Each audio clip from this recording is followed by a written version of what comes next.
Good morning. Lecture number 3 है class +2 के लिए। हम चैप्टर 15 चल रहे हैं, एक्सरसाइज 15.1। आज फर्स्ट टॉपिक आएगा आपका +2 का। पहले हमने सारे बेसिक्स करे हैं। वो क्या है? Conditional probability. कंडीशनल नाम से वैसे आप फैमिलियर हो, वही उसी के ऊपर प्रोबेबिलिटी की बात की है। Denoted by probability of A upon B, defined as, denoted by probability of A upon B है, A upon B, defined as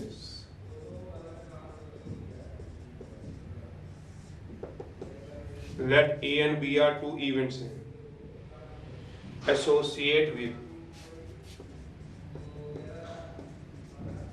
let A and B are two events हैं, associate with same random experiment है। event associated with, दो events हैं, associated with same, associate मतलब relate हैं, with same sample space, with same random experiment, मतलब experiment एक ही के दो हिस्से हैं। रैंडम एक्सपेरिमेंट, जिसको नहीं समझ में आता वो सोच ले सेम सैंपल स्पेस, एक ही सैंपल स्पेस में से, मतलब दो अलग अलग सैंपल स्पेस नहीं है, एक ही सैंपल स्पेस में से एक इवेंट ए लिया हुआ है, एक इवेंट बी लिया हुआ है। उससे क्या था, एक ही एक्सपेरिमेंट करा, उसी में दो इवेंट निकाल दिए ए और बी। एक्सपेरिमेंट मतलब जैसे डाइस को हमने थ्रो किया, तो ए इवेंट ले लिया getting an even number, B event ले लिया गेटिंग अ प्राइम नंबर। तो डाइस के अंदर ही उसने दो इवेंट बना दिए, इवन और प्राइम। सैंपल स्पेस क्या था डाइस का? 1 2 3 4 5 6, दो अलग अलग सैंपल स्पेस नहीं है, दो अलग अलग एक्सपेरिमेंट नहीं है। मतलब एक मैंने एक एक्सपेरिमेंट में से ले लिया, बी मैंने दूसरे में से, ऐसा नहीं है। मतलब मैंने एक एक्सपेरिमेंट किया क्वाइन फेंका, बी दूसरा एक्सपेरिमेंट किया डाइस फेंका, और उसमें से ए ले लिया हेड का आना, बी ले लिया मैंने इवन नंबर का आना, ऐसा नहीं है। क्या है? Same sample space. बस यहां से समझ जाओगे, same arrangement. Then probability of occurrence of, then probability of occurrence, probability लिखा है, probability of occurrence of any event, any one of the event से A, मान लो A निकालना है, इवेंट से माना है A, से का मतलब लेट होता है लेट, एनी इवेंट से, when अदर इवेंट B, अब से लिखने की जरूरत नहीं, आपने इसको A मानना है, is already occurred, occurred का मतलब गिवन है, occurred मतलब गिवन है, गिवन एक इवेंट हो चुका है, दूसरा निकालना है, इस कॉल्ड कंडीशनल प्रोबेबिलिटी। जब एक इवेंट A हो चुका है, प्लस B हो चुका है, A निकालना है,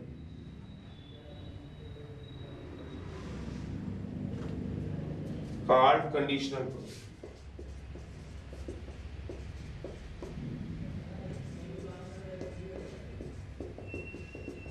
कॉल्ड कंडीशनल, वो कह रहे हैं A and B are two events हैं, एसोसिएट रिलेट, मतलब एक ही सैंपल स्पेस में से है, सेम एक्सपेरिमेंट है, रैंडम एक्सपेरिमेंट, मतलब दो अलग अलग एक्सपेरिमेंट में से भी नहीं लिए हुए, एक ही एक्सपेरिमेंट में से लिए हुए।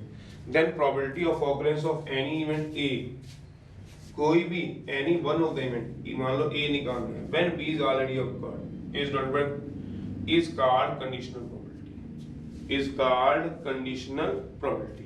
तो इसका मतलब हर क्वेश्चन में मुझे दो इवेंट मिलने वाले मिलेंगे, जिसमें से मुझे एक निकालना है और एक इवन होगा, बिल्कुल। तो इसको हम डिनोट कैसे करते हैं? Probability of A upon B. तो डिफाइंड एज, इसको हम डिफाइन इस तरह से करेंगे, और उसका फॉर्मूला क्या बन जाता है? जो फॉर्मूला होता है इसका क्या बनेगा निकालने का? Probability of A upon B is equals to, इन दोनों में जितने भी कॉमन होंगे, probability of A intersection B जितना नीचे आएगा, नीचे क्या है, बी है, तो नीचे क्या आ जाएगा, प्रोबेबिलिटी ऑफ बी। ये मतलब बस इस पूरे फॉर्मूले में पूरी एक्सरसाइज इस फॉर्मूले, probability of A upon B, probability of A intersection B upon probability of B. ये डॉटेड लाइन इसलिए कि नीचे वाला जो है वो नीचे चले जाता है, नीचे बी है तो बी नीचे चला जाएगा। इसमें आप ये बात लिख सकते हो अपने कन्वीनियंट के लिए, जो ऊपर होता है उसको फाइंड करना होता है, जो दोनों में से जो नीचे वाला होता है वो गिवन होता है, जिसको फाइंड करना उसको ऊपर रखना है, जो गिवन होगा उसको नीचे रखना है। मतलब ये हो चुका होगा वो नीचे, जिसको फाइंड करना है उसको ऊपर। कुछ और बस एक ही फॉर्मूले में पूरी एक्सरसाइज बेस्ड है, एक ही फॉर्मूले में पूरी एक्सरसाइज बेस्ड है। इसी के बिहाफ पे कुछ और रिजल्ट्स बनते हैं, तो रिजल्ट्स लिखने हैं तो ये हैं। सबसे पहला रिजल्ट, प्रोबेबिलिटी जो होती है बात वैसे हो चुकी है, हमेशा 1 से 0 के बीच में होती है। दूसरी बात, probability of A upon B not हो जाए, नॉट तो 1 minus probability of A upon B हो जाएगा। तीसरी बात, probability of A union B upon C हो जाए, तो ये आता है प्रोबेबिलिटी ऑफ ए, जैसे यूनियन में प्लस होता है A upon C, plus probability of B upon C minus probability of A intersection B upon C. अगर दिख जाए तो दोबारा लिखूं, तो probability of A upon B क्या होता है, A union B upon C है, थर्ड में क्या होता है, probability of A union B upon C है, तो क्या होगा, probability of A upon C, probability of B upon C, probability of A intersection B upon सी। कुछ और रिजल्ट चल सकते हैं जिनके लिए, फोर्थ है probability of A intersection B upon C, तो ये होता है probability of A intersection B intersection C, जो नीचे आता है वो नीचे आ जाएगा, प्रोबेबिलिटी ऑफ सी। ये इसका फॉर्मूला होता है। ये चार अलग, बाकी तो वैसे तो यही लगेंगे सब, जो +1 के रिजल्ट कराए थे वो तो लगेंगे, उनके अलावा इस एक्सरसाइज में ये वाला है, बाकी मैंने और जो थे वो मैंने आपको बता दिया, उन्हीं चीजों से ले लिया। यूनियन में मतलब क्या होता है, A plus B minus intersection, A intersection B by C, intersection B intersection C upon probability of C. ये चीज चलती है।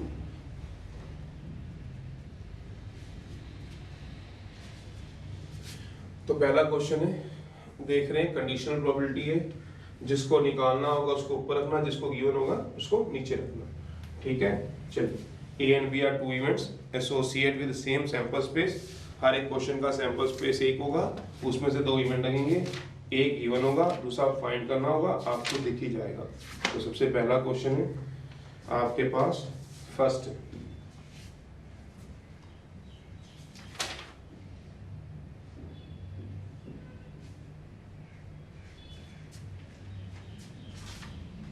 चलो मैं इवन वाले करा रहा हूँ, ऑड वाले आप पूछ लीजिएगा कभी भी। ये एक्सरसाइज है 15.1 स्टार्ट हो गई है, सेकंड क्वेश्चन से शुरू कर रहा हूँ। एक ही फॉर्मूले पे सारी एक्सरसाइज होती है, जो फॉर्मूला लिखवाया है उसी पे सारी एक्सरसाइज है। ठीक है, चलो तो पहला क्या रहेगा उसमें, प्रोबेबिलिटी ऑफ ए नॉट दिया हुआ है, प्रोबेबिलिटी ऑफ नॉट ए, तो ए नॉट दिया हुआ है 0.7, प्रोबेबिलिटी ऑफ बी दिया हुआ है 0.7, प्रोबेबिलिटी ऑफ बी अपॉन ए भी दिया हुआ है 0.5। फाइंड करना है आपको 2 बातें इसमें, probability of A upon B और दूसरा निकालना है probability of A union B. ये 2 बातें निकालना।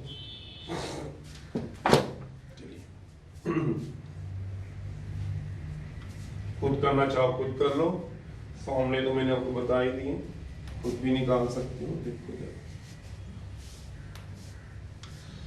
चलिए सॉल्यूशन शुरू करते हैं इसको। सॉल्यूशन सबसे पहले क्या कहा हुआ है, प्रोबेबिलिटी ऑफ ए नॉट का दिया हुआ है 0.7। We know that probability of A not हमें निकालना आता ही है 1 माइनस प्रोबेबिलिटी ऑफ ए, तो यहाँ से 0.7 1 माइनस प्रोबेबिलिटी ऑफ ए, इसको इधर, प्रोबेबिलिटी ऑफ ए कितना आ गया 0.3। फिर probability of B upon A दिया हुआ है, आल्सो गिवन क्या दिया हुआ है, probability of B upon A, तो probability of B intersection A upon probability of A. Obvious ही बात है, वैसे तो पता ही है, चाहे ए इंटरसेक्शन बी निकालो चाहे बी इंटरसेक्शन ए, इंटरसेक्शन का मतलब होता है कॉमन, दोनों का मतलब सेम होता है। तो कहता है intersection B B intersection A same ही होता है, मैथ के अंदर पता होगा, दोनों के कॉमन होते हैं, चाहे ए और बी में चाहे बी और ए में। तो इसकी वैल्यू पता है कितनी दे रखी है 0.5। इसको मैं लिख सकता हूँ probability of A intersection B, A की बात है intersection B, probability of A दी हुई है, हाँ दी हुई है, ये देखो कितनी दी हुई है 0.3। तो यहाँ से मैं probability of A intersection B निकाल लूंगा, क्रॉस मल्टीप्लाई करके 0.15 आ जाएगा। सोच लेना मल्टीप्लाई किया मैंने, ये मैंने जो दिए हुए थे मैंने उसी में से पहले नोट को लिया और फिर प्रोबेबिलिटी ऑफ बी अपॉन ए को ले लिया। अब मुझे जो निकालना है मैं निकाल रहा हूँ। सबसे पहला पार्ट मुझे क्या निकालना है, probability of A upon B, probability of A intersection B बोल लूँ, अगर इंटरसेक्शन का मतलब पता है याद आ गया कॉमन, जो दोनों में कॉमन होते थे, चाहे बी इंटरसेक्शन ए बोलूं एक ही बात है। नीचे क्या आ जाएगा प्रोबेबिलिटी ऑफ, अब इंटरसेक्शन में निकाल चुका हूं, ये कितना आएगा 0.15 अपॉन प्रोबेबिलिटी ऑफ बी दिया हुआ है वो ये रहा 0.7, खत्म हो गया। सॉल्व अपने आप कर लेना। दूसरा बोला हुआ है probability of A union B, simple A union B बोला हुआ है, हाँ सिंपल ए यूनियन बी। तो probability of A union B का मैं फॉर्मूला आपको लिखवा चुके हैं, probability of A, probability of B, probability of A intersection B. A की प्रोबेबिलिटी यस, बी की प्रोबेबिलिटी यस, इंटरसेक्शन पता है आपको, इंटरसेक्शन 0.15। चलिए सॉल्व, फोर्थ है,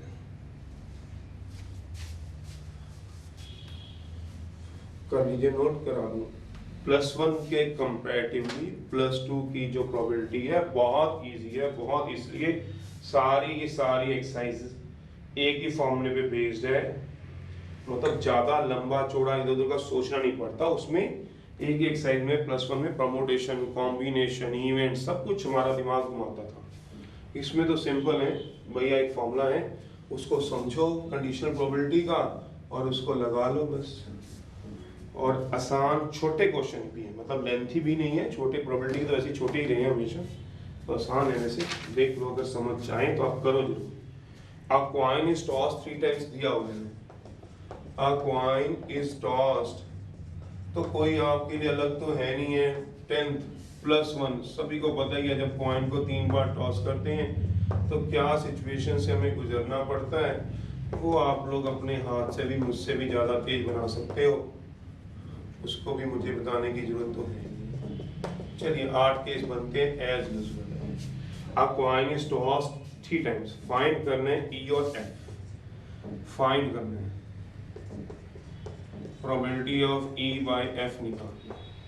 सबसे पहला केस है E दिया हुआ है, event that head on third toss, head आए तो थर्ड टॉस पे आए। F भी द इवेंट दिया हुआ है, head on first two toss पे आए, कॉमन तो मुझे वैसे ही एक दिख गया है, हेड उसमें थर्ड टॉस पे आए, उसमें हेड फर्स्ट टू टॉस पे आए, तो निकालना क्या ऊपर बोला है, पढ़ो जरा, probability of E upon F बोल रखते हैं, बोल के क्या होता है। चलिए तो हेड ऑन थर्ड टॉस पे आएगा तो कौन कौन सा बनेगा, टेल टेल हेड, ऑब्वियस बात है, हेड ऑन थर्ड टॉस पे आना चाहिए, हेड हेड हेड बिल्कुल आएगा, हेड हेड हेड, फिर कौन सा आएगा, हेड टेल हेड बिल्कुल आएगा, हेड टेल हेड, फिर टेल हेड हेड बिल्कुल आएंगे, टेल हेड हेड, ये क्या बनेंगे, 4 केस बनेंगे मेरे ख्याल, और मैं तो किसी में भी हेड नहीं आ रहा लास्ट पे, तो NE कितना हो जाएगा 4। यूनिफॉर्म सैंपल स्पेस है, नॉन यूनिफॉर्म तो है नहीं, तो NE गिना जाएगा। Head on first two toss पे आएगा हेड हेड टेल, पहली 2 टॉस पे हेड आना चाहिए, ये भी तो आएगा पहली 2 टॉस पे आना चाहिए, तीसरे का मेरे को लेना नहीं, फर्स्ट 2 टॉस पे हेड आना चाहिए, पहली 2 टॉस पे हेड, थर्ड पे कुछ भी आ सकता है। उसने क्या बोला पढ़ लो, फर्स्ट 2 टॉस पे क्या होना चाहिए कि हेड, तो पहली 2 टॉस पे हेड है, थर्ड पे चाहे हेड है चाहे टेल है, हमें क्या लेना है, पहली 2 टॉस पे हेड है, पहली 2 टॉस पे हेड है, बाकियों पे क्या है, थर्ड पे कुछ भी रह जाए, यही 2 केस बनेंगे। तो N ऑफ F कितना होगा 2, क्या इसमें इंटरसेक्शन बनता है, हाँ E इंटरसेक्शन F बनेगा, बिल्कुल एक केस होगा, कौन सा होगा, अगर बनाना चाहो HHH कितना होगा 1, कॉमन कितना आएगा 1, वो 1 कौन सा होगा, सोचो, यहाँ साइड पे लिख देता हूँ, पेपर में लिखने की जरूरत है नहीं, पेपर में तो थर्ड टॉस आना चाहिए, सीधा लिखना है D4, ये केस बनाने की जरूरत है नहीं, ये तो आपको बना रहा है। मेरा मतलब पेपर में ये करना है आपको, पेपर में इसके ऊपर लिख रहा हूँ नो नीड, कोई जरूरत नहीं है। पेपर में ये लिखना है नो नीड, कोई जरूरत नहीं है। लिखना है तो आपकी मर्जी, नहीं लिखोगे कोई नंबर नहीं कटेंगे ना नंबर फालतू मिलेंगे। ये तो आपकी कन्वीनियंट के लिए। अब निकालना क्या होगा आप देखो, निकालने को बोला हुआ है probability of E upon F, probability of uniform sample space है E intersection F upon probability of F. Intersection में कितने केस है 1, टोटल कितने हैं, टोटल नहीं पता है अभी भी, टोटल तो आपको बता दो दी एनएस कितना आएगा 8, तो क्या आएगा इंटरसेक्शन में 1 बाय प्रोबेबिलिटी होती है फेवर अपॉन टोटल। और एफ में कितने केस है, एफ में एफ ये रहा, क्यों एफ में probability of E upon F पूछा हुआ है, देखो probability of E upon F, जो नीचे है वो नीचे आ जाएगा, जो नीचे है वो नीचे आ जाएगा, जो नीचे है एफ तो नीचे आ जाएगा। कितने बेटा 2/8, तो 8 से 8 कर देगा 1/2 आंसर, सोचना है 2 से 2 कर देगा 1/8 आंसर आ जाएगा। इसी का थर्ड पार्ट है।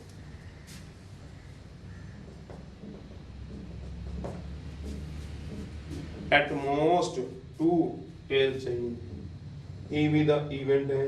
एट मोस्ट का मतलब शायद समझते होंगे, एट मोस्ट का मतलब होता है ज्यादा से ज्यादा, उससे ज्यादा नहीं हो सकते। एट मोस्ट 2 टेल चाहिए तो ले लेंगे, ज्यादा 2 टेल चाहिए तो 2 टेल किस में आएंगे, 2 से ज्यादा ले सकते। टेल टेल हेड, ज्यादा से ज्यादा 2 टेल चाहिए, टेल हेड टेल, और हेड टेल टेल, और टेल हेड हेड। क्यों, ज्यादा से ज्यादा 2 टेल चाहिए, ज्यादा से ज्यादा 2 टेल। 2 से कम हो सकते हैं, बिल्कुल हो सकते हैं। कितने केस बनेंगे सोच लेना आप लोग, 7 केस बनेंगे, कहीं 6 बनाओ, कोई 3 बनाए, कोई कुछ बनाए, नहीं मैं दोबारा पढ़ देता हूँ। 7 केस मैंने डिस्कस भी कर लिया। वो क्या कह रहे हैं, ज्यादा से ज्यादा मतलब अगर कोई इवेंट लो तो उसमें ज्यादा ज्यादा 2 टेल होने चाहिए, इसमें ज्यादा 2 टेल है, ज्यादा ज्यादा 2 टेल है, ज्यादा ज्यादा 2 टेल है, ज्यादा ज्यादा 2 टेल है। क्या मतलब, एट मोस्ट ज्यादा से ज्यादा 2 टेल होंगे, 2 से ज्यादा नहीं हो सकते। क्या 2 से कम हो सकते हैं, हो सकते हैं। 2 से कम 1 टेल हो सकता है, हाँ कोई टेल ना हो चल जाएगा, बिल्कुल चल जाएगा। कितने केस आएंगे, 7 केस आएंगे, ज्यादा से ज्यादा 2 टेल। आप सब जैसे फैमिली हो तो पहली बार नहीं, एट मोस्ट एटलीस्ट आ रहा, तो क्या कह रहा है, एटलीस्ट 1 टेल, एटलीस्ट 1 टेल चाहिए, कम से कम 1 टेल आना चाहिए। तो भाई कम से कम 1 टेल आएगा तो कौन कौन से केस बनेंगे, 1 टेल में चप्पा मारनी माने टेल, कम से कम 1 टेल कर रहे हैं। एटलीस्ट का मतलब क्या होता है, कम से कम। इसमें मेरे ख्याल से 7 ही केस बनेंगे कम से कम में। कितना आएगा, head tail head, head head tail, कम से कम एटलीस्ट 1 टेल, 1 टेल कम से कम आना चाहिए। 2 टेल भी आ सकती है, tail head tail, head tail tail, और 3 की 3 टेल भी आ सकती हैं। तो एनएफ कितना होगा, 7। इंटरसेक्शन देख लो, एन ऑफ ई इंटरसेक्शन है, देख लो भैया इंटरसेक्शन देखो कॉमन में कितने आएंगे। मुझे तो 6 दिखते हैं, बाकी आप देखो दोनों में कॉमन कितने आ रहे हैं, देखना जरा। 6 कॉमन आएंगे मेरे ख्याल से। कौन कौन से 6 लिखने की जरूरत है क्या, tail tail head tail head tail head tail tail, tail head head head tail head head head tail, ये 6 कॉमन आ जाएंगे। तो निकालना क्या है, फाइंड क्या करना है, ये देखो आप, जो फाइंड है उसको ऊपर रखना, जो गिवन है उसको नीचे रखना। फाइंड क्या करना है आपको, वो वैसे दिया हुआ है, probability of E upon F मांगा हुआ है, तो क्या आएगा, probability of E intersection F upon probability of E intersection F में कितना आएगा 6 8, और एफ में कितने आएंगे, एफ में देखो, एफ में 7/8, मेरे ख्याल से तो 6/7 होना चाहिए। कर लो। 6th क्वेश्चन है, 4th का बिल्कुल ठीक जवाब, 6 से 6/7 ही है। कम से कम बेटा, और ज्यादा ज्यादा सोचो, कम से कम 1 टेल, 1 टेल तो कम से कम होना चाहिए। 1 से ज्यादा 2 भी हो सकते, 3 भी। ज्यादा से ज्यादा 2 टेल, 2 टेल से ज्यादा नहीं हो सकते, उससे कम तो हो सकते हैं, सोचो। चलिए 6th आराम से कर लीजिए इस पार्ट को नोट, सेकंड पार्ट आपके लिए छोड़ दिए, करना जरूर बीच वाले, कोई रहमत देना, मुश्किल नहीं है, मैं फिर बोल रहा हूँ आपको, मुश्किल नहीं है काके, करना जरूर। 6th वो कह रहा है डाइस इज थ्रोन ट्वाइस, एक डाइस को 2 बार फेंक दो। आ डाइस इज थ्रोन ट्वाइस, तो इसका पहले सैंपल स्पेस बना लें। डाइस का मामला तो 1 1 1 2 1 3 आगे चलते जाएं तो 6 6 ये आएंगे और NS जो रहेगा वो 36 रहेगा क्योंकि यूनिफॉर्म सैंपल स्पेस है, यूनिफॉर्म है, 2 डाइस टाइम की है, हर एक इवेंट आने की प्रोबेबिलिटी सेम होगी, 1 1 के आने की वही प्रोबेबिलिटी है, 1 2 की वही है एंड 6 6 की भी वही है। यूनिफॉर्म सैंपल स्पेस आर दो sample space in which each and every event, each and every case, each and every event have same sample space। चलिए कहता है the sum of the number appeared is a dice is thrown and the sum of the number appeared is observed to be 6। A be the event that जो sum of the number होगा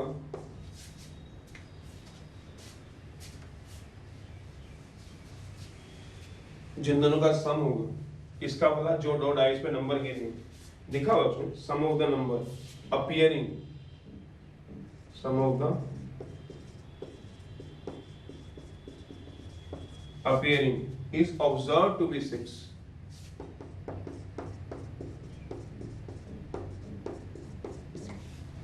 is observe to be 6, ऐसा लग रहा है कि वो 6 होगा। क्या प्रोबेबिलिटी है? फाइंड द कंडीशनल प्रोबेबिलिटी मुझे निकालनी है, मतलब ए मेरे पास गिवन दिया हुआ है, बी मेरे को फाइंड करना है। Find the conditional probability that 4 has appeared at least one event, that number 4 has appeared at least once.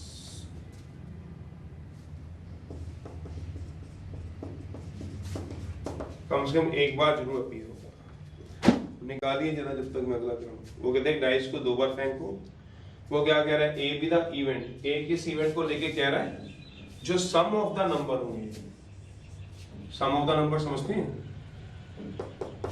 जैसे 1 1 का सम 2, 1 2 का 3, इस तरह से sum of the number appear is observe to be 6। जो सम होना चाहिए वो क्या ऑब्जर्व होना चाहिए? 6। केस बताओ जब सम क्या 6 ऑब्जर्व हो, तो केस कौन कौन से होंगे? सोचो 1 5 5 1, सोच लो 4 2 2 4 3 3, और कोई है? सोचो जरा, और कुछ है? 7 -1 भी लिख दूं? वाह काके वाह, 7 -1 भी लिख दूं क्या? कितने केस आएंगे इसमें? 5 केस।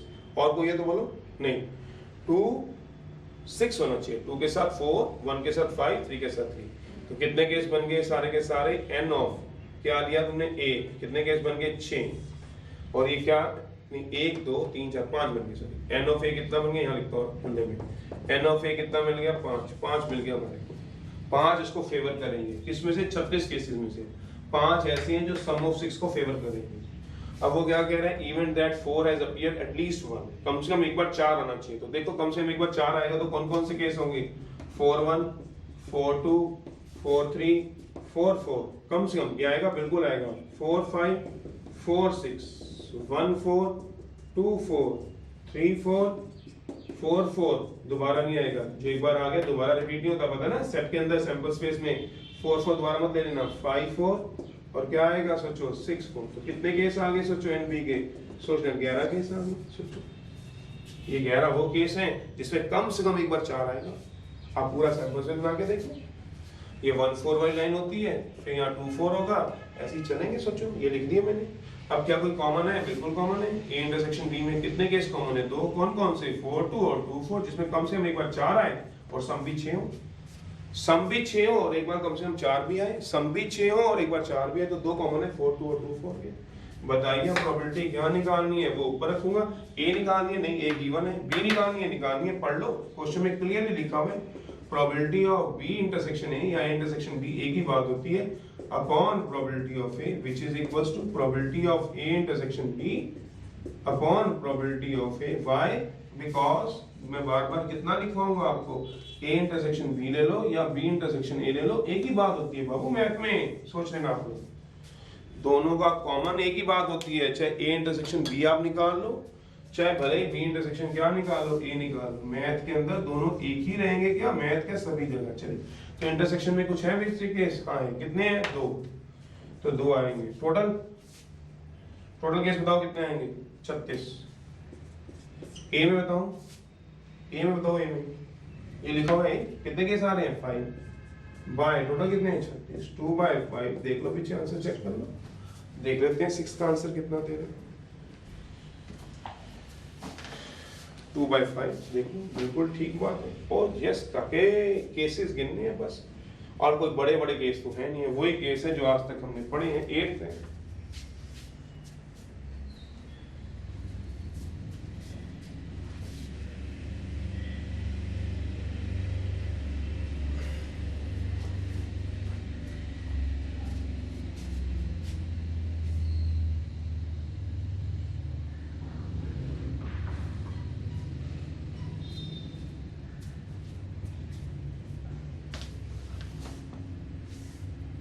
एक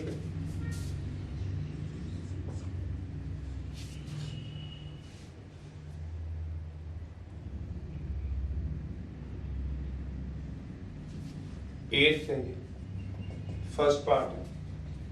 वो कहता है दो टू अनबायस्ड आइज, अनबायस्ड का मतलब फेयर, टू अनबायस्ड, अनबायस्ड का मतलब फेयर होता है, फेयर जो आप डेली लाइफ में यूज करते हो, जिसमें पक्षपात नहीं होता, छेड़खानी नहीं होती। मतलब डाइस जो हम नॉर्मली जनरली हम यूज करते हैं वो अनबायस्ड होते हैं, तो वो होते हैं बायस्ड जिसमें छेड़खानी की हो। मतलब एक फेस पे 3 है, मतलब 6 है, जैसे एक फेस पे 1 2 3 4 5 6 6 फेस होते हैं, 6 के 6 फेस पे फेयर है।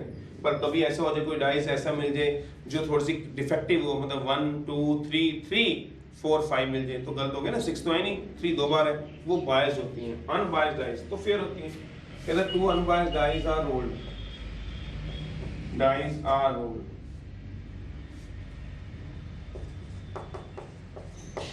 चलिए तो सैंपल स्पेस क्या आएगा जब दो अनबायस्ड डाइस को रोल किया जाएगा, तो सैंपल स्पेस तो अभी बना ही था, खैर वही रहेगा। और ये क्या रहेगा सोचो, ये रहेगा सारे का सारा uniform, uniform uniform sample space. NSS का कितना आएगा 36। तो कहता है फाइंड करना है प्रोबेबिलिटी, सम क्या है 8 और ग्रेटर आए, सम 8 और ग्रेटर आए। इस बार ये फाइंड करना है, फाइंड, इस बार पहले वाला क्लियरली कहा है फाइंड करना है। इवन दैट सम इज 8 और ग्रेटर, सम 8 आ जाए या उससे क्या आ जाए, ज्यादा आ जाए, तो केस ढूंढ लेंगे। इवन दैट सम इज, वहां 6 बोला गया था, इज 8 और ग्रेटर, 8 ही पे नहीं जाना, ग्रेटर भी आ जाए तो भी चला देंगे। तो ऐसे केस ढूंढने पड़ेंगे जहां सम क्या होगा 8 या उससे क्या होगा ज्यादा। तो कहता है ये फाइंड करना है, बिल्कुल। कहता है 4 4 बिल्कुल, 5 3 हाँ, 3 5 6 2 2 6, 8 के सम 5 4, ऊपर लेके जाऊंगा 4 5, यहाँ ले जाता हूँ, फिर 6 3 3 6 5 5 6 4 4 6 6 5 5 6 और एट लास्ट 6 6। केस गिन लो आप कितने केस बनते हैं। मतलब सम 8 या उससे ज्यादा, तो सम 8 वाले ले लो, 9 वाले ले लो, 10 वाले ले लो, 11 वाले ले लो, 12 वाले ले लो। तो 1 2 3 4 5 6 7 8 9 10 11 12 13 14 15, मेरे हिसाब से तो 15 केस बन रहे, बाकी आप देखो 15 केस बन गए। जबकि दूसरा इवेंट गिवन है, बिल्कुल इफ का मतलब गिवन है, बी दिया हुआ है, पढ़ लो अपनी बुक्स में, बी क्या दिया हुआ है, बी गिवन है, एक फाइंड करना है, दूसरा क्या दिया हुआ है, गिवन है। क्या दिया पढ़ के देखो, इवेंट दैट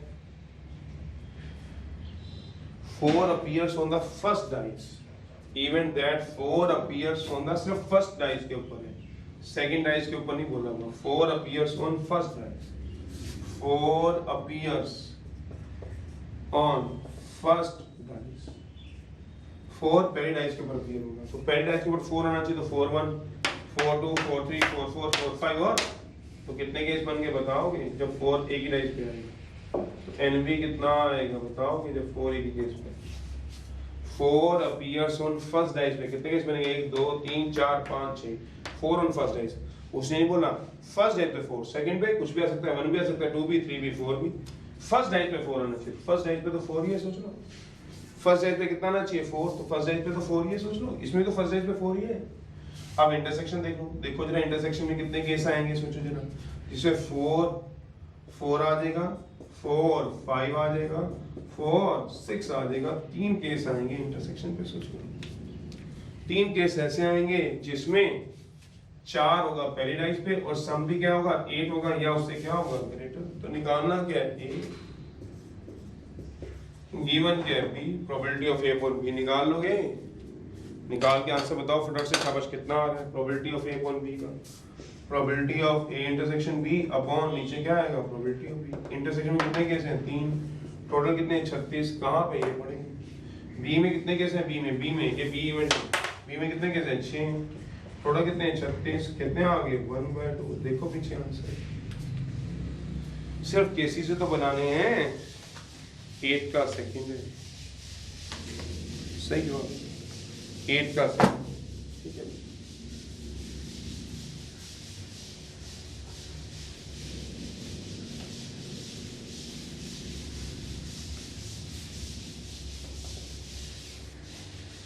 एट का सेकंड वो कह रहा है एक रेड डाइस एक ब्लैक डाइस आर रोल्ड, मतलब कलर चेंज कर दिया, डाइस वही रखी, एक black and red dice is rolled, 2 dice rolled करनी है, a black and red die is rolled। क्या मतलब एक काली डाइस बैंक हो एक लाल डाइस, तो क्या हो गया फिर। अच्छा मैं चलो आपकी बात को बड़ा कर लेता हूँ, एक ब्लैक डाइस फेंक रहे हो और एक रेड डाइस, तो ब्लैक पे 1 आ गया रेड पे 1, तो बनेगा तो 1 1 ही, कलर ही तो उसके ऊपर, कलर डाइस के ऊपर तो होगा, नंबर थोड़ा चेंज 1 2 बनेगा 1 3 बनेगा 6 6 बनेगा, तो सैंपल स्पेस तो वही आएगा 36 के 36। ये हो सकता है कि पहले डाइस ब्लैक है तो ब्लैक पे 1 आया, रेड पे 1, ब्लैक पे 1 रेड पे 2, डाइस का कलर चेंज है बस और कुछ नहीं, बाकी वही केस बनी 36 के 36। अब देखो क्या बोला हुआ उसने, एक ब्लैक गेर लो एक रेड गेर लो, घर पे एक डाइस ले आओ, ब्लैक कलर की रेड कलर की गेरना, 2 5 आएगा, तो ब्लैक पे 2 आ जाएगा, रेड पे 5 आएगा, ब्लैक पे 5 आएगा, रेड पे 2 आएगा, आएंगे बिल्कुल, तो क्या डाइस के ऊपर 2 है। चलिए तो क्या कह रहा है 8 के सेकंड में a black and red dice rolled, find करनी conditional probability to obtain the sum 8, वही वाली बात सम 8 होना चाहिए, फाइंड करनी है, फाइंड द कंडीशनल, पहला कह रहा है फाइंड करना है, गिवन नहीं कह रहा, पहला कह रहा है find the conditional probability that some is 8, बस ग्रेटर ग्रेटर नहीं कहना, जैसे पिछले ग्रेटर कहता वो नहीं कहना, सम इज 8 होना चाहिए। तो सम 8 होगा तो उसके केस बना लो, बस 5 ही केस बनेंगे मेरे ख्याल से, 4 4 सम 8 के कितने बनेंगे 5 3 3 5 6 2, मन में भी सोच सकते हो, चाहोगे तो मन में सोच के करा दूंगा, ये लिखने की तो जरूरत होती नहीं है। n of a equal to मेरे ख्याल से 5 केस बन गए, 5 केस बना दिए, सम इज 8। और भी कुछ कह रहा है हाँ, उसके बाद गिवन क्या दिया है, red dice resulted in A number less than 4, red dice के ऊपर 4 से कम नंबर है, even that red dice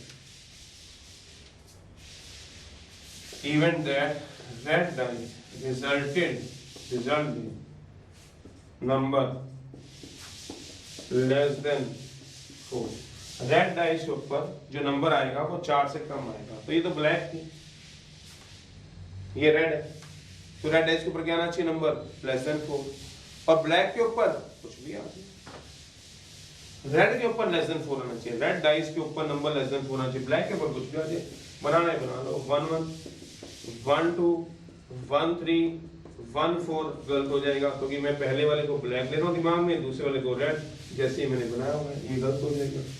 red dice के ऊपर 4 से ऊपर नहीं जा सकता, तो 1 4 नहीं जाएगा, फिर 2 1 2 2 2 3 2 4 गलत है, क्यों, मैं पहले वाले को ब्लैक का नाम दे रहा हूँ और दूसरे वाले को क्या दे रहा हूँ रेड का, रेड में नंबर क्या आना चाहिए पढ़ लो दोबारा, event that red dice results number less than 4, red die के ऊपर रेड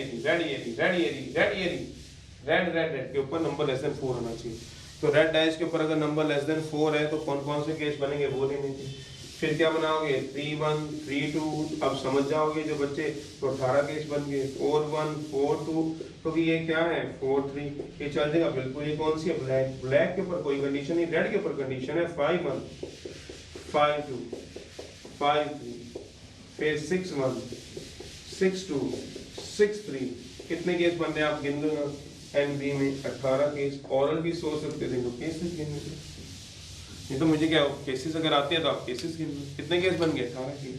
अब बताओ निकालना क्या है, ए गिवन क्या दिया हुआ है बी, तो निकाल दो, तो क्या निकालोगे बताओगे, प्रोबेबिलिटी ऑफ ए अपॉन क्या निकाल लो, बी निकाल लोगे।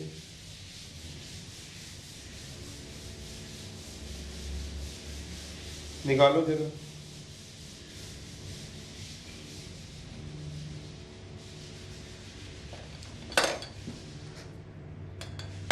निकालो जरा probability of A upon B, देखना है कितना आएगा। Probability of A upon B, पहले इंटरसेक्शन बी निकाल दो, इसमें कुछ कॉमन है देखना जरा, दोनों में कुछ कॉमन केस आएंगे, कॉमन केस आएंगे जो दोनों में रहे, 4 4 नहीं 5 3 आएगा और 6 2 आएगा और तो कोई नहीं आएगा। देखो कौन से कॉमन केस आएंगे सोचो, एक तो आएगा 5 3 और एक क्या आएगा 6 2, कितने केस आ गए कॉमन, दो ही और केस कॉमन होंगे।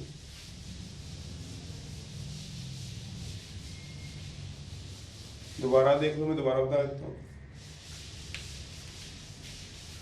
आप अपने रफ में एक ब्लैक डाइस को घेर लो, 1 1 1 2 1 3, एक रेड को घेर लो। उसने पहला इवेंट क्या है, इवेंट दैट सम इज 8, वो तो आपको आता ही सम 8 आएगा।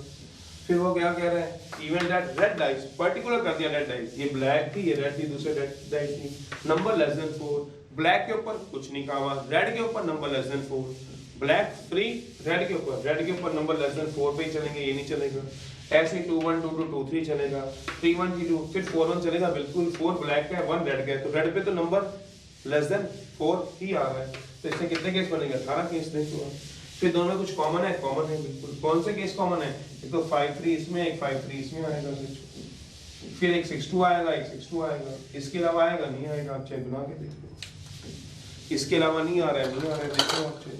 तो हम इनमें कुछ कॉमन थे, निकालना क्या है ए, गिवन क्या है बी, तो probability of A upon B, A intersection B upon probability of B. Intersection में कितने, दो केस, टोटल 36, बी में देखना कितने केस है, 18, टोटल 36, 36 से 36 कट गया 1/9 आंसर, ये मतलब है।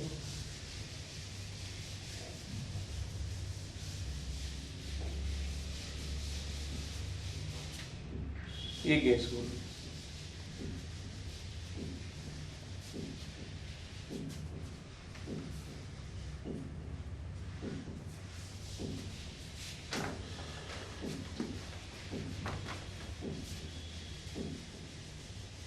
10. One card drawn from well shuffled pack of 52 cards. When a card is drawn from 52, NS कितना होगा 52C1, 52 में से कार्ड निकालने। जब ड्रॉन होगा तो ड्रॉन का मतलब क्या होता है, मींस कॉम्बिनेशन लगेगा, 52 में से कार्ड निकाल दो। E B the event, the card drawn is king और क्वीन, कार्ड या तो किंग होना चाहिए या फिर क्वीन होनी चाहिए, एंड नहीं कहा और कहा, event that card drawn is king और क्वीन,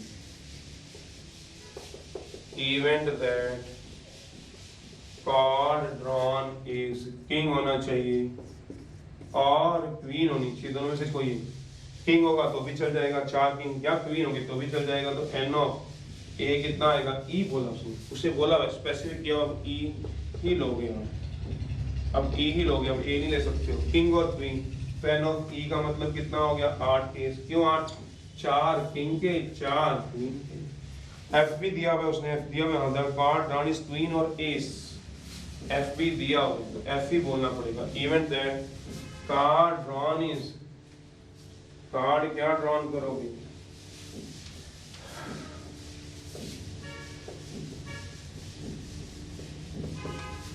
क्वीन और एस, देखना क्वीन दिया हुआ है, हाँ क्वीन दिया हुआ है, क्वीन और एस दिया हुआ है, क्वीन में कितने आ गए 4, एस में भी कितने आ गए 4, तो एफ में भी कितने केस हो गए 8।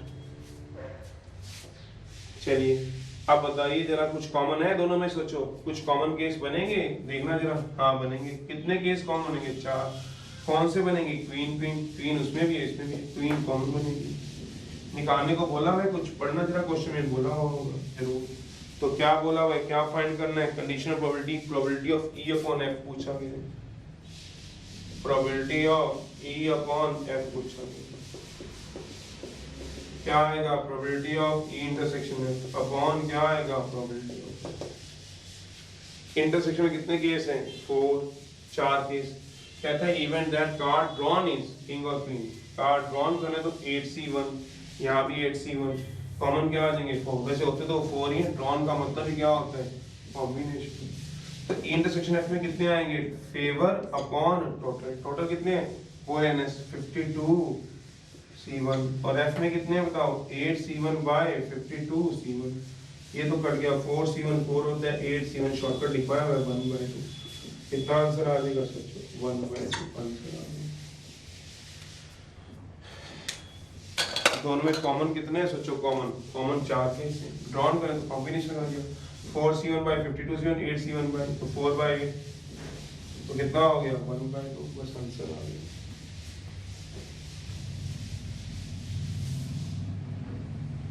फोर्टीन पहले करा फिर 12 करा दूंगा आपको 14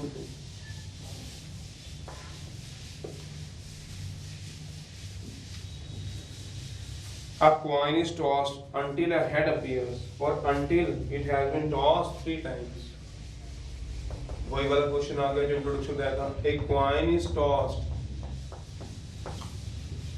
एक कॉइन को तब तक टॉस करना है सोचो until a head appears, जब तक तुम्हें हेड नहीं मिलता, until a head appears और until a coin is tossed 3 times, जब तक कॉइन 3 बार टॉस नहीं होता, until a coin is tossed 3 times।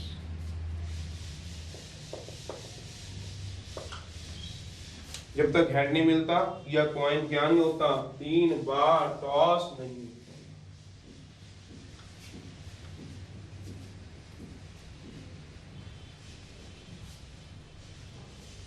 या तो हेड नहीं मिलता या फिर कॉइन कितनी बार टॉस नहीं होता 3 बार टॉस नहीं होता, तो इसका सैंपल स्पेस क्या बनता है सोचो जरा। तो एक कॉइन है, याद करो भूल गए हो तो, एक कॉइन था, हेड मिल जाए फर्स्ट टॉस में तो ठीक है, टेल मिल जाए तो फिर ये फर्स्ट टॉस थी, याद करो फर्स्ट टॉस थी तो आगे चलना पड़ेगा, क्यों हेड मिल जाए तो ठीक है पढ़ लो, अंटिल हेड अपीयर्स, हेड मिल जाए तो वहीं रुकना पड़ता है, पर टेल मिल जाए तो आगे चलना पड़ेगा, या तो हेड आएगा या फिर क्या आएगा टेल। ये कब जब दूसरा टॉस करोगे, कॉइन अपना उठा के देख लो घरों में, फेंको हेड आ गया तो रुक जाना, जिन जिन के घर में हेड नहीं आएगा मतलब टेल आएगा वो दोबारा टॉस करेंगे। बोला भाई एक कॉइन इस तब तक टॉस करना जब तक हेड नहीं मिलता, जिसको टेल मिला वो दोबारा टॉस करेगा, हेड मिल गया तो ठीक है, टेल मिल गया फिर तीसरी बार भी टॉस करना है, थर्ड टॉस, पर 3 टॉस से ज्यादा नहीं करना, मतलब थर्ड टॉस में हेड मिल गया तो ठीक है, until a coin is tossed 3 times, 3 बार से ज्यादा टॉस नहीं करना। तो सैंपल स्पेस सोचो क्या आएगा इसका, तो सैंपल स्पेस में पहला केस क्या बनेगा कि जिन जिन बच्चों का घर पे हेड आ गया वो तो वहीं रुक गए, सोच लो इंट्रोडक्शन बता दिया आपको, फिर भी देखना सैंपल स्पेस, अपनी इंट्रोडक्शन को देखो, फर्स्ट लेक्चर नंबर 1 को देखो, सारा बता दिया था मैंने। सैंपल स्पेस क्या मिलेगा, जिसका हेड आ गया बच्चों का ठीक है, कुछ ऐसे बच्चे भी होंगे जिनका टेल आएगा फिर दोबारा कॉइन फेंकेंगे हेड आ जाएगा, फिर तीसरा केस क्या बनेगा, टेल टेल हेड आएगा, उसको जाना पड़ेगा दोबारा जिसका टेल गिरेगा, दूसरी बार हेड मिल गया तो रुक जाना, दूसरी बार टेल मिल गया फिर दोबारा टेल टेल टेल, क्यों 3 से ज्यादा कॉइन टॉस नहीं करना। तो ये क्या थे अगर भूले नहीं होते, क्या है नॉन यूनिफॉर्म सैंपल स्पेस, क्योंकि इसमें किन्हीं भी 2 इवेंट की प्रोबेबिलिटी अलग थी, किन्हीं भी 2 इवेंट की प्रोबेबिलिटी अलग थी, इनके एनएस कितने बन गए 4, काउंट ही नहीं होते, गलत है। इसमें एनएस होता ही नहीं क्योंकि प्रोबेबिलिटी का वो वाला फॉर्मूला लगता नहीं, इसमें प्रोबेबिलिटी का फॉर्मूला क्या लगता था केस बाय केस, याद करो तो केस बाय केस लगेगा। चलिए फिर देखते हैं, एक coin is tossed until the head appears until a given that head does not occur on first toss, पहला स्टेप गिवन है, event that head does not occur on first toss, head does not occur on first toss, बोलो भी जहां जहां head first toss में नहीं आ रहा, tail head tail tail head tail tail tail, तो कितने केस बनेंगे सोचो जरा, Na इक्वल टू कितने केस बनेंगे 3, गलत है, सिर्फ केस रखने हैं गिनने नहीं है, प्रोबेबिलिटी फेवर वन टोटल नहीं लगती क्योंकि ये नॉन यूनिफॉर्म सैंपल स्पेस है। अब बी का देख लो जो फाइंड करना है। फाइंड क्या करना है? Find that coin is toss 3 times, event that coin is tossed 3 times. Coin को 3 बार टॉस कर दो। कॉइन को 3 बार टॉस करोगे, tail tail head, tail tail tail, NB 2 आ जाएगा। मैंने फिर वही बात बोली है। क्या इसका इंटरसेक्शन बनता है? हाँ। कितना बनता है इसका इंटरसेक्शन? सोचो, दोनों कुछ कॉमन आ रहा है? आ रहा है। कितने कॉमन आ रहे हैं? 2। कौन कौन से गलत है? ये नहीं लिखने, सीधा लिखना है ए इंटरसेक्शन बी। कौन कौन से आ रहे हैं? टेल टेल हेड और टेल टेल टेल। केसेस लिखने हैं, बस सिर्फ केसेस। गलती से भी NA-NS नहीं लिखना, NA-NS नहीं लिखना। क्यों? क्योंकि ये नॉन यूनिफॉर्म है। इसमें बोला फॉर्मूला लगता ही नहीं है प्रोबेबिलिटी ऑफ ए का, NA/NS लगता ही नहीं है। कब लगता है? जब वो यूनिफॉर्म सैंपल स्पेस हो। तो इसमें केस बाय केस आएगा, केस बाय केस आएगा। क्या बनेगा? सोचो जरा, निकालना क्या है? बी, और रखना क्या है? गिवन क्या है? ए। तो प्रोबेबिलिटी ऑफ जो फाइंड B/A निकालना है। सोचो, भूल तो नहीं की। जो फाइंड है उसको क्या रखना है बेटा? ऊपर, और जो गिवन है उसको क्या रखना है? नीचे। फाइंड वाले को ऊपर, गिवन वाले को नीचे। ये आ जाएगा।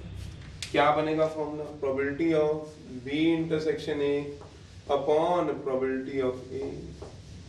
B इंटरसेक्शन A ले लो या A इंटरसेक्शन B ले लो अपॉन प्रोबेबिलिटी ऑफ A। तो इसमें केस बनेंगे। A इंटरसेक्शन B की प्रोबेबिलिटी फेवर में 2, गलत है। ऐसे नहीं लिखना। क्या? 2/4, और A में कितने आएंगे? A में 1 2 3, 3/4। ऐसे नहीं लिखना, करके नहीं लिखना। कैसे करोगे फिर? सर कैसे करो? इंटरसेक्शन केस देख लो।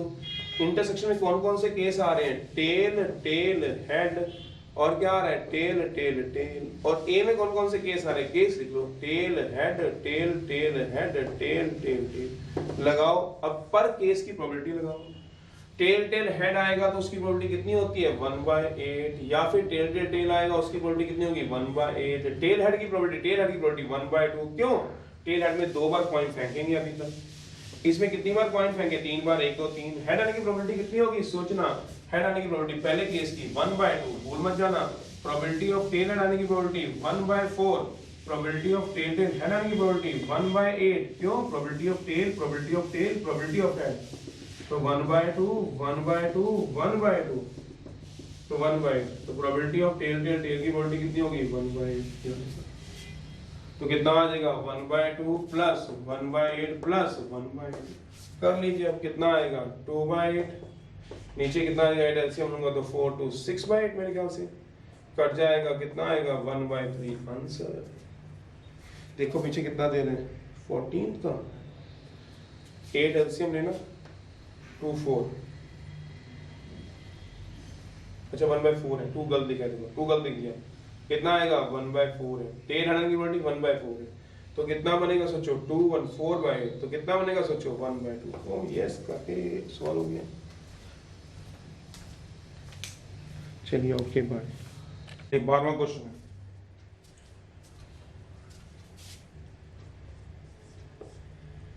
एक्सरसाइज है 15.1 चला रहे थे। A bag contains 3 red balls, 7 black balls है। एक बैग में 3 रेड है, 7 ब्लैक balls हैं। 2 balls are drawn at random without replacement. When 2 balls are drawn,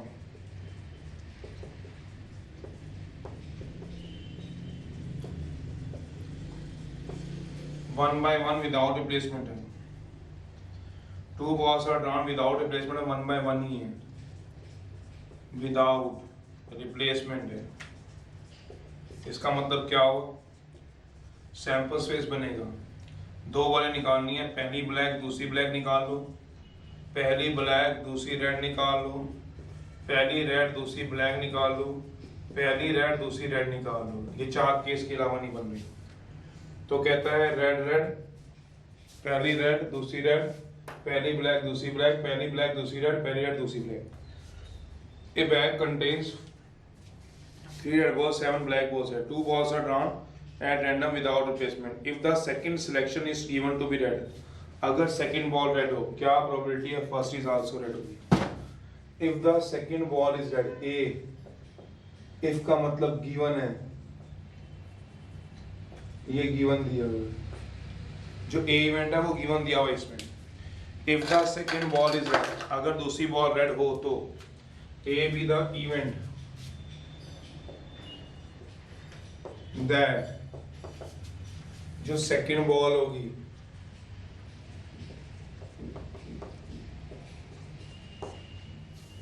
क्या प्रोबेबिलिटी है पहली बॉल भी रेड हो।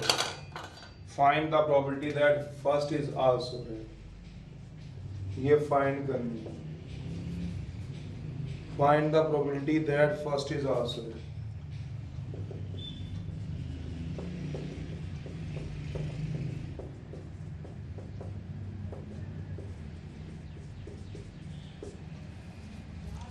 अब सोचो पहली ब्लैक दूसरी ब्लैक होगी, पहली ब्लैक है दूसरी ब्लैक है,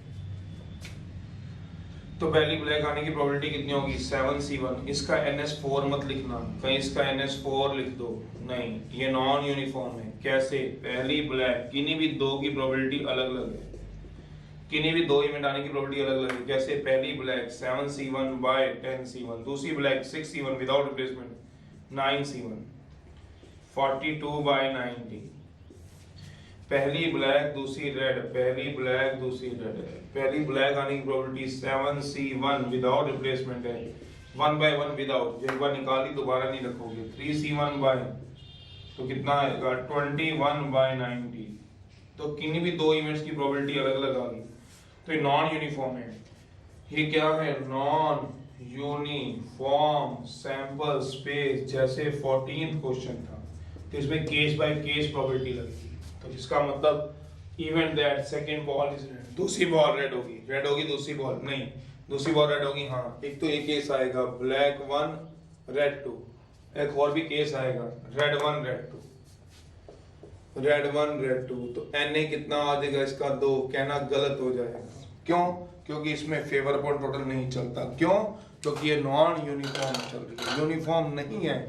यूनिफॉर्म में होता है favour upon total Na by Ns, ये नॉन यूनिफॉर्म सैंपल स्पेस है। तो इसमें केस बाय केस डिस्कस होंगे। क्या प्रोबेबिलिटी है? First ball is also red, पहली भी रेड होगी, first ball is also red, red 1 black 2।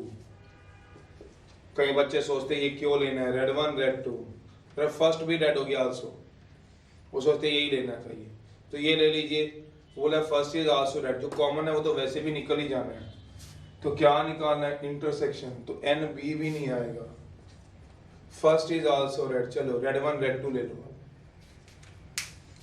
First is also red, दूसरी तो रेड नीचे, क्या प्रोबेबिलिटी है? फर्स्ट इज आल्सो रेड, तो रेड 1 रेड 2 लेना है, रेड 1 रेड 2 ले लो। NB कितना आ गया 1, ये नहीं लेना। क्या कोई कॉमन है? A इंटरसेक्शन B है, हाँ है। कौन सा कॉमन है? Red 1 red 2। N of A intersection B 1 आएगा नहीं, N तो निकालना ही नहीं, नंबर ऑफ सैंपल स्पेस तो निकालना ही, कॉमन आ गया। तो क्या प्रोबेबिलिटी निकालनी है? B की। गिवन किसकी है? A की। B फाइंड करना है, A की गिवन है, तो क्या आएगा? Probability of B intersection A upon probability of A। तो B इंटरसेक्शन A में एक ही केस है, A इंटरसेक्शन B और B इंटरसेक्शन A एक ही बात होती है। A में दो केस हैं, ब्लैक 1 रेड 2 और कॉमा दूसरा कौन सा है? Red 1 red 2। तो पहला रेड दूसरे रेड की प्रोबेबिलिटी क्या होगी? पहला भी रेड होगा दूसरा भी रेड, पहले रेड आने की प्रोबेबिलिटी क्या होगी? 3C1 bye 10C1 into 2C1 bye 9C1। पहला ब्लैक दूसरा रेड, पहले ब्लैक आने की प्रोबेबिलिटी देखो क्या होगी? 7C1, दूसरा क्या आएगा? पहला ब्लैक दूसरा रेड 3C1 बाय 9C1। फिर पहला रेड दूसरा रेड, दोनों रेड होंगे, पहला भी रेड होगा दूसरा भी रेड होगा। 3C1 bye 10C1 into 2C1 bye 9C1। पता ही होगा 3C1 को 3 लिखते, 3 को एक बार खोलोगे 3 ही आता है। तो सॉल्व कर दो, कितना आ गया 6। क्यों? 90 से 90 कट जाएगा, 21 और 6 29। देखो जरा आंसर आ रहा है क्या? 21 और 6 कितने होते हैं? नहीं 29 के होंगे 27।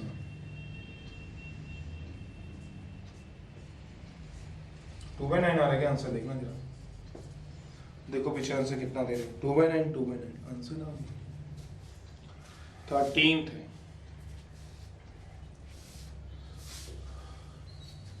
चलिए 13th क्वेश्चन है, एक बार 13th क्वेश्चन देख लो। 15.1 में चल रहे हैं, हिंट तो वैसे बुक में दिया हुआ है, फिर भी देख लो एक बार वो क्या कह रहा है। a committee of 4 students to be selected from a group of 8 boys. 8 लड़के दे रखे हैं और 4 गर्ल्स दे रखी हैं। तो कहता है 4 स्टूडेंट सिलेक्ट करने हैं, आर सिलेक्टेड फॉर कमेटी के।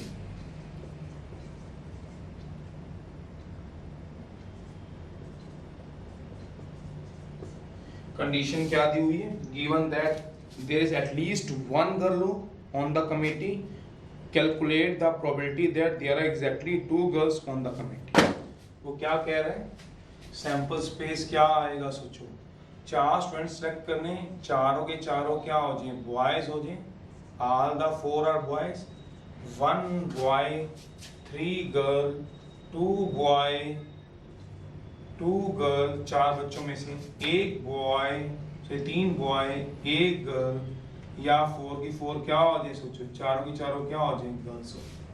यही केस बनेंगे सैंपल्स में, चारों बॉयज हो जाए, 1 बॉय 3 गर्ल हो जाए, या फिर 2 बॉय 2 गर्ल, 3 बॉय 1 गर्ल, या चारों की चारों जो 4 चुन रहे। अब वो ए इवेंट क्या दिया हुआ है? कहता है गिवन दिया हुआ है। क्या बोला?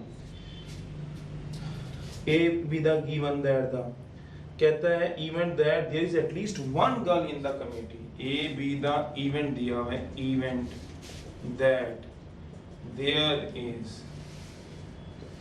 एटलीस्ट, कम से कम 1 गर्ल, ए गर्ल होगी।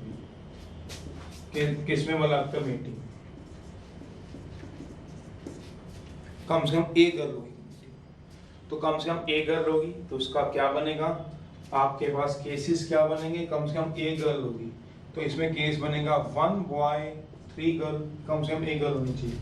2 बॉयज 2 गर्ल, कम से कम ए गर्ल होनी चाहिए। 3 बॉयज 1 गर्ल, या फिर क्या होगा? चारों की चारों क्या हो जाएंगी? गर्ल हो जाएंगी।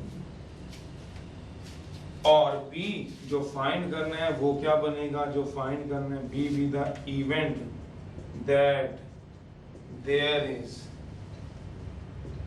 एग्जैक्टली 2 गर्ल्स होंगी ऑन कमेटी। कमेटी में 2 गर्ल्स होंगी, तो क्या एग्जैक्टली बोला? यहाँ पे एटलीस्ट बोला था। एग्जैक्टली 2 गर्ल्स होंगी, तो क्या होगा? 2 गर्ल्स 2 बॉयज, ये वाला केस आ जाएगा। सोचो, 2 boys 2 girls. Non uniform sample space है। कौन सा? ये नॉन यूनिफॉर्म। किन्हीं भी 2 के आने की प्रोबेबिलिटी अलग है। नॉन यूनिफॉर्म सैंपल स्पेस है। तुम्हें कैसे पता? सैंपल स्पेस है, केस लिखो। इसमें एनएस को तुम 1 2 3 4 5 नहीं लिख सकते हो। क्यों बोला? किन्हीं भी 2 के आने की प्रोबेबिलिटी अलग है। कैसे अलग है? देख लो, किन्हीं भी 2 इवेंट्स के आने की प्रोबेबिलिटी क्या है? अलग दी हुई है। कैसे? 4 बॉयज को चुनना है, तो 4 बॉयज कैसे चुनोगे? 8C4, 4 बॉयज को चुनना है। प्रोबेबिलिटी ऑफ 4 बॉयज को 8C4 अपॉन टोटल कितने? 12 है। टोटल कितने? 8 और 4 कितने हो गए? 12 है। फिर 1 बॉय 3 गर्ल्स चुनने, तो 1 बॉय चुनोगे क्या होगा? 8C1 इंटू 3 गर्ल चुननी है। 3 गर्ल्स कैसे चुनोगे? 4C3 अपॉन 12C4, तो क्या हो गया? नॉन यूनिफॉर्म है, तो ये केस टू केस होगा। दोनों की प्रोबेबिलिटी अलग है। नॉन यूनिफॉर्म सैंपल स्पेस है, तो क्या से चुनोगे? केस टू केस आएंगे। सोचो, तो इसके केस कितने आ गए? ये 4। इसके केस कितने आएंगे? ये अकेला। तो क्या इनमें इंटरसेक्शन है? तो क्या इसका मैं लिखूंगा? n ऑफ a 4 है, नहीं लिखूंगा 4 है। n ऑफ b लिखूंगा, मेरे पास 1 है, नहीं लिखूंगा। इसमें नहीं लिखूंगा। क्यों? नॉन यूनिफॉर्म सैंपल स्पेस है। क्या दोनों में कोई कॉमन है? हाँ है। कौन है आप? क्या दोनों में कॉमन? सोचो, दोनों में कॉमन 2 बॉयज और 2 गर्ल्स, ये कॉमन है आपके पास।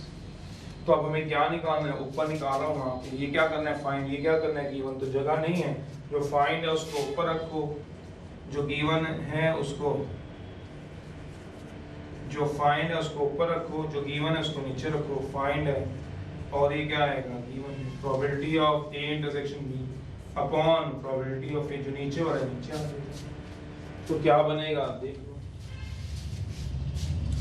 Probability of B by probability of A intersection B upon probability of A. Intersection में कॉमन में देखो कोई बात रह जाती है, सोचो कौन कौन से केस आएंगे कॉमन में, 2 गर्ल्स 2 बॉय, 2 गर्ल्स 2 बॉय। नीचे कौन कौन से केस आएंगे ए में, ये सारे के सारे 1 boy 3 girl, 2 boy 2 girl, 3 boy 1 girl, 4 के 4 गर्ल।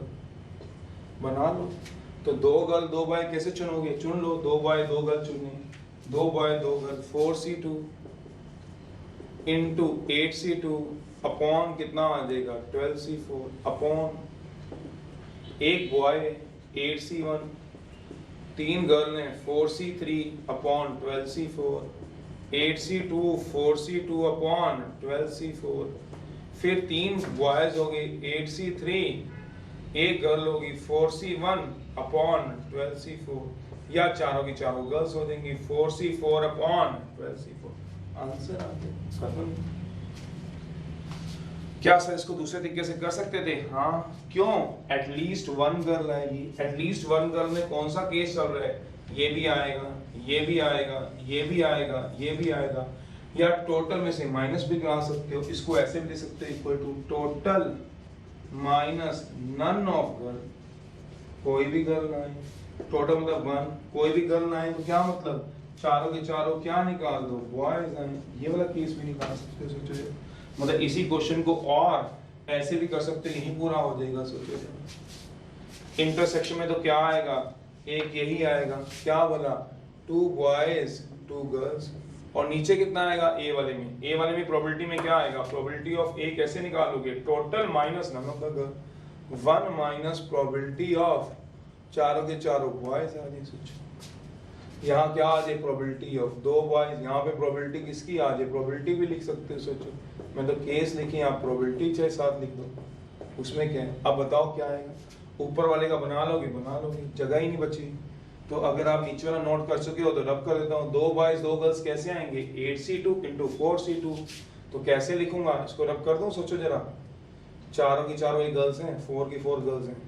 तो चलिए अगर ये आप समझ गए होंगे केसेस मैंने पहले लिख दिए हैं, तो क्या आएगा बताओ, 2 boys 2 girls 8c2 4c2 upon 12c4 upon 1 minus चारों के चारों बॉयज 8c4 अपॉन। तो आप ऐसे भी निकाल सकते हो, चाहे ऐसे निकाल लो या और ऐसे निकाल लो, एक ही बात, दोनों से आंसर आ जाएगा, दोनों से आ जाएगा। चलिए ओके बाय, पढ़िएगा इस एक्सरसाइज को।